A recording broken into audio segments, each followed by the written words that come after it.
Savage Vinicius Jr. jibe at Lamine Yamal revealed as Real Madrid shut down Barcelona wonderkid in huge El Clasico victory.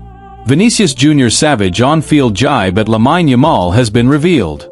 Yamal put in a disappointing El Clasico showing as Barcelona fell to a 2-1 loss at Real Madrid on Sunday afternoon, a result that leaves the defending La Liga champions 5 points off Los Blancos. And to add salt to the wounds, Vinicius' comments to the teenager have now been made public. Yamal disappoints in El Clasico. Yamal struggled to impact El Clasico as Barcelona fell to a 2-1 loss at the Bernabeu. Kylian Mbappe's 22nd minute opener was cancelled out by Fermin Lopez in the 38th minute. However, Los Blancos went back ahead shortly before the break through Jude Bellingham.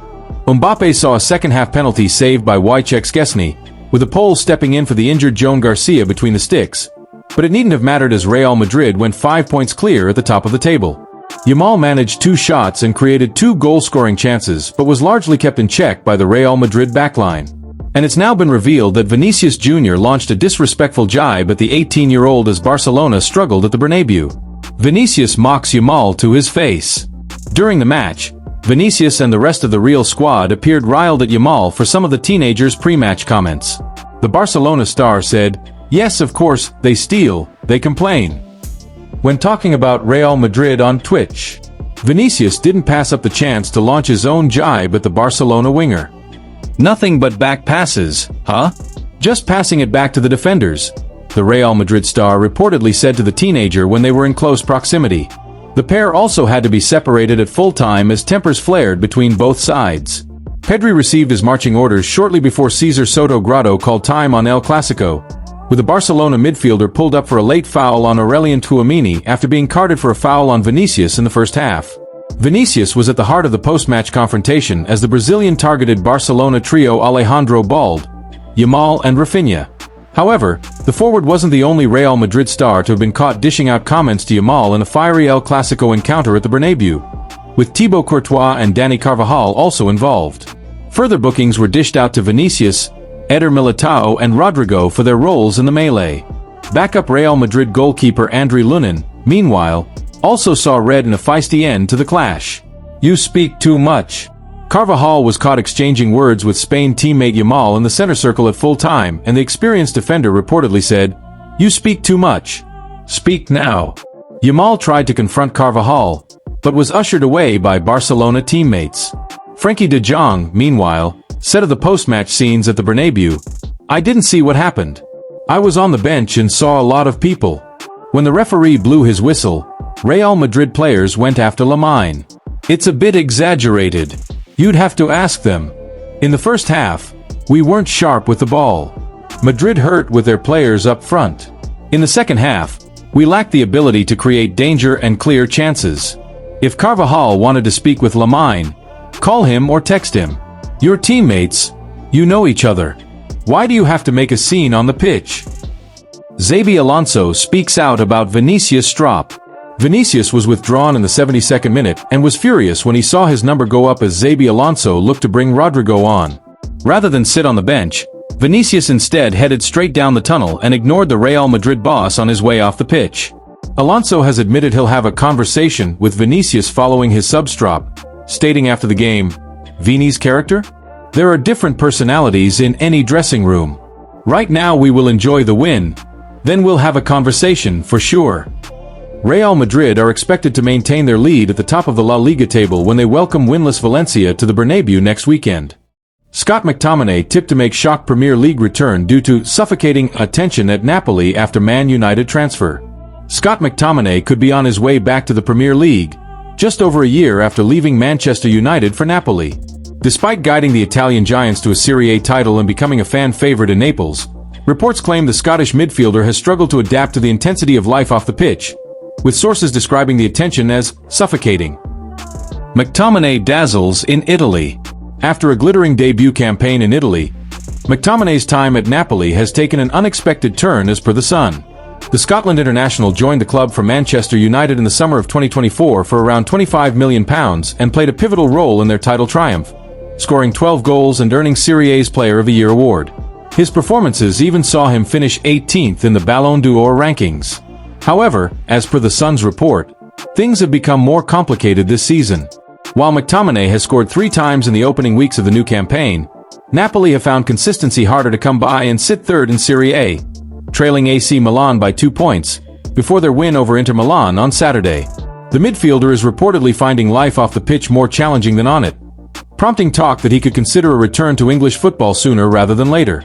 That speculation has only grown after The Sun reported that McTominay is finding the overwhelming passion of Napoli's fanbase increasingly difficult to manage.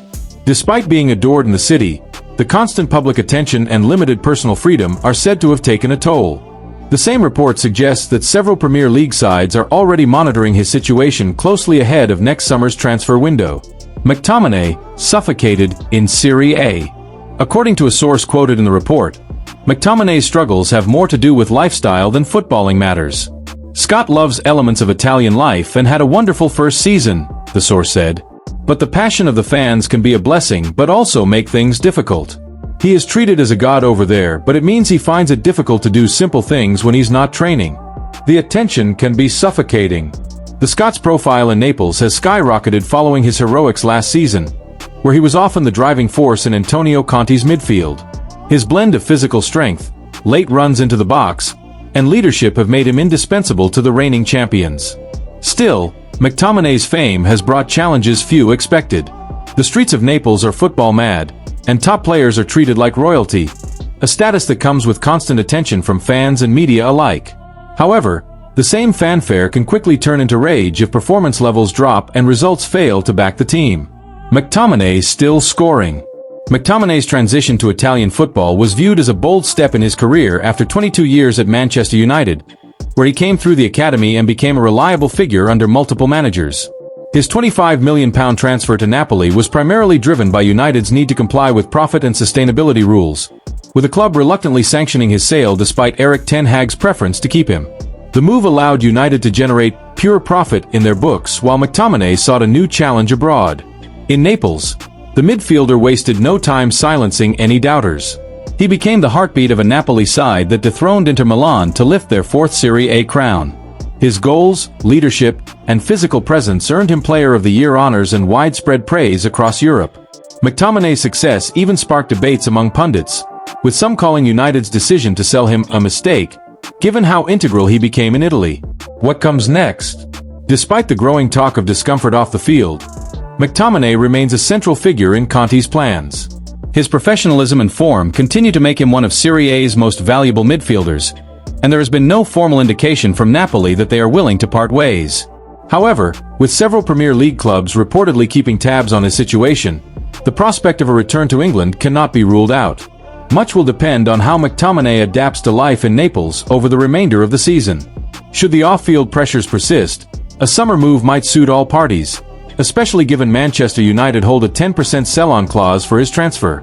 The Red Devils are not expected to re-enter the race, but mid to upper-table Premier League sides could see him as an ideal addition due to his experience, leadership, and proven goal threat from midfield. Mark Guéhi to Liverpool latest as sale planned, and club meet with agent. It was widely expected Liverpool could just sign Mark Guéhi for free next year after his transfer fell through, but competition for the Crystal Palace star is heating up. Mark Guéhi has clubs queuing up to sign him. There's no getting around it. Liverpool has to be ruing the fact that they failed to secure Mark Guéhi's signature during the summer window. Admittedly, Crystal Palace's withdrawal from the $47 million transfer at the last minute on deadline day wasn't their doing.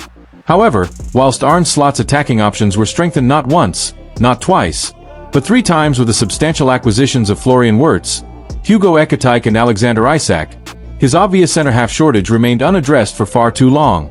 Even without Giovanni Leone's ACL setback, the Reds would have been lacking defensive depth for the lengthy campaign ahead. Guéhi's excellent early season form for both club and country has only added salt to the wound, and it appears Liverpool faces a considerable battle to land him after he was virtually theirs. Palace departure confirmed. Following months of speculation throughout the summer regarding whether he would stay or go, there now seems to be a clear answer regarding Guéhi's future contract, and it won't be at Selhurst Park. Palace manager Oliver Glasner made this clear last week. He said, "I think Mark has already told us that he doesn't sign a new contract, so he will leave next year. The club wanted him to stay. They offered Mark a new contract, but he said, 'No, I want to make something different.' And that's normal. And for us, it's how we can deal with this situation. What is the best way to get this next step done? And that's all about how we are talking together. Glasner made Guehi's intentions public. January sale planned. The next question is whether Guehi's departure will materialize in January, or at the conclusion of the campaign. Considering the trajectory of both his careers, it's arguably difficult to envisage him seeking the notoriously challenging winter transfer. Palace currently boasts European competition, whilst he's virtually assured of a spot in England's World Cup squad. Would he wish to jeopardize either opportunity? Perhaps he'll have little choice, as according to the Eye, Palace will look to capitalize during the upcoming transfer window and sell him to secure some return rather than losing him for nothing. They suggest Liverpool is no longer leading the race for his services. Liverpool loses ground. Regardless of a January switch, overseas clubs will hold the advantage over the Reds as they can secure Guehi on a pre-contract deal from New Year's Day. La Liga heavyweights Barcelona and Real Madrid have been linked with interest, whilst Bayern Munich are also mentioned, with their sporting director Max Eberl reportedly holding discussions with his agent recently. Guehi is understood to be receptive to departing England, and Europe's other elite sides will undoubtedly be monitoring his situation closely. Sky Sports also identifies Manchester City as potential contenders in a transfer battle that seems to be approaching double figures. It appears increasingly probable that Liverpool will have to cough up a fee or risk missing out on their prime target. Considering the extensive interest, the final figure might not be too far off from what they could have secured him for just a few months before. Liverpool sent Anthony Gordon transfer message as player, still on radar. Anthony Gordon has been linked with a move to Liverpool for some time now, with a transfer having been in the pipeline in 2024 before the plug was eventually pulled. Newcastle winger Anthony Gordon. Liverpool has been told Anthony Gordon could look to leave Newcastle over the next few years. Although the Reds have been warned the former Everton star won't be cheap. Gordon has been linked with a move to Anfield for some time now. A transfer was on the cards last year as Newcastle looked to ease its PSR concerns, although the deal never went through due to the Magpies wanting Jarell Quansah in return. After that saga, Gordon went on to sign a new long-term contract at St. James Park, keeping him in the northeast until 2030, although the links with Liverpool have persisted. The England international support for the Reds has no doubt played a role in that, with Gordon having played at Liverpool's academy before switching to Everton at a young age.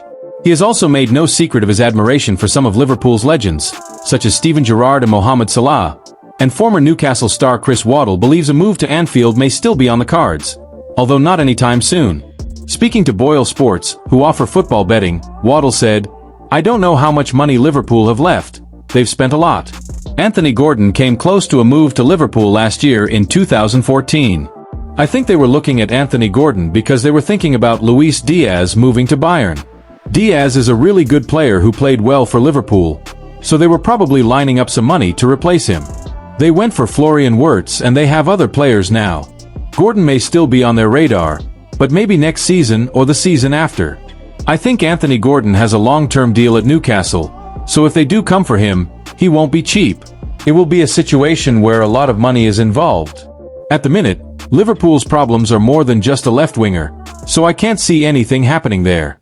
I think Anthony Gordon, one day, maybe 2, 3, or 4 years from now, will eventually want to move on and follow patterns set by other players. Right now, he has the World Cup coming up, and he's not guaranteed to make it into the top teams, let's be honest. So he's at Newcastle at the moment, in the best position to think about going to the World Cup. He's enjoying his football at Newcastle, so why would he want to leave? Liverpool.com says, Gordon is clearly a player Liverpool likes. It wouldn't have been willing to sign him last year if that wasn't the case. No doubt he will continue to be linked with a move to Anfield, but you doubt whether anything would be on the cards in the next year or so, and 3 or 4 years, as Waddle suggests, might be too late for Liverpool to consider. Marcus Rashford sends stunning message to Manchester United over Barcelona transfer. Marcus Rashford wants to stay at Barcelona beyond the end of the season. Marcus Rashford has sent a message to Man United that he wants to stay at Barcelona once his loan spell comes to an end in the summer. The Red Devils allowed Rashford to leave Old Trafford in the summer transfer window on loan to Barcelona, with the Catalan Giants having a £26 million option to make the deal permanent next summer. After falling out of favor under Ruben Amorim, who claimed in January that he would rather play his goalkeeper coach than Rashford, Man United sent him on loan to Aston Villa for the second part of last season. Rashford got off to a slow start at Barcelona with rumors that they could terminate the deal early, but now he is finding his feet for the La Liga side. The England international has 5 goals and 4 assists in his last 12 matches in all competitions for Barcelona, including 2 goals and a 6-1 win over Olympiacos in the Champions League in midweek. And now Rashford has revealed that he definitely wants to stay at Barcelona once his loan deal from Man United expires in the summer. When asked if he wants to stay at Barcelona, Rashford told ESPN, "Oh yeah, for sure. I'm enjoying this football club, and I think for anybody who loves football, Barcelona is one of the key clubs in the history of the game. For a player is an honor." Rashford added, "It was so many years in one place. People forget this, but 23 years of my life was with Manchester United. So sometimes you just need a change. I think maybe this is the case with me, and yeah, I'm enjoying everything." Transfer expert Fabrizio Romano insists that Rashford is sending very clear messages about his future as Barcelona consider triggering the option in the loan deal from Man United. Romano said on his YouTube channel, "Rashford is doing great at Barcelona. Rashford is sending very clear messages. His desire to be a Barcelona player is there since January 2025. Almost 1 year ago, in the January window, it was not possible to make the deal happen because Barcelona didn't have the space to register and sign Rashford because Ansu Fati didn't want to leave the club in January. Then in the summer, Ansu Fati accepted the possibility to leave Barcelona, went to Monaco. Barcelona had the space to sign Rashford, and they completed the transfer on a loan deal with a €30 million buy option clause. Now, Rashford is performing in a fantastic way, already reaching 10 goal contributions between goals and assists, doing very well also in the Champions League, can play as a striker, can play as a winger. You can feel how comfortable Rashford is at Barcelona. As I've been telling you for weeks, the feeling internally at Barca is that Rashford really perfectly fits the structure they have on the tactical point of view at Barcelona. They're very happy with all the relationships Rashford has with his teammates as well.